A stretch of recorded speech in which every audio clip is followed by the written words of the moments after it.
Ko'rdinglar, bu muzlab qolgan sifatsiz antifriz.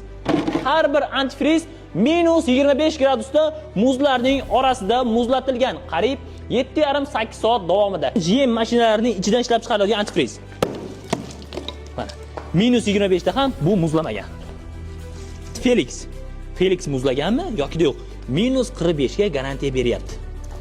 Bu ham muzlamadi. Felix brendiga ham ishonsak bo'ladi. Minus 40. Ko'ryapsizlar? Bu mana muzlab qolgan. X-Freeze. Mana shu antifriz ham tan narxiga 20 mingdan balandroq. Muzladimi? Ko'ramiz. Mana shu muzlar 25 gradusda bo'lgan. Bu antifrizlarga 40 gradus garantiya berilgan. Qaranglar. Sifatini ko'ryapsizlarmi?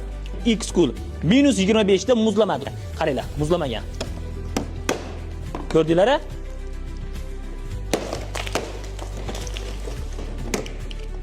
Miko nomi bilan ishlab chiqariladigan antifriz. Bu ham muzlamagan. Cool Climate antifriz. Bu muzlamagan. O'rtoqlar, ko'rib turgan mahsulotlar minus 25 gradusda ham muzlamadi. Bu Dewood ishlab chiqarilgan oddiy antifriz. X-Cool, Yumiko Koreyada ishlab chiqarilgan. Ular uchun harakat qildik. Mana shu 2-3 kun davomida Xudo xohlasa shu mahsulotlarni sotib olsangiz, O'zbekistonda haroratini hisoblaganimizda minus holatda 25-30 bo'lgan taqdirda ham bular buzlab bermaydi. Bu mahsulotlar ishlab chiqaruvchilarga bir qator mahsulotlar sifatiga e'tibor berib qo'yishni so'raymiz. Bitta like bosib, mana shu antifrizlarni yaqin kunlarda almashtirmoqchi bo'lgan do'stingizga jo'natib qo'ying.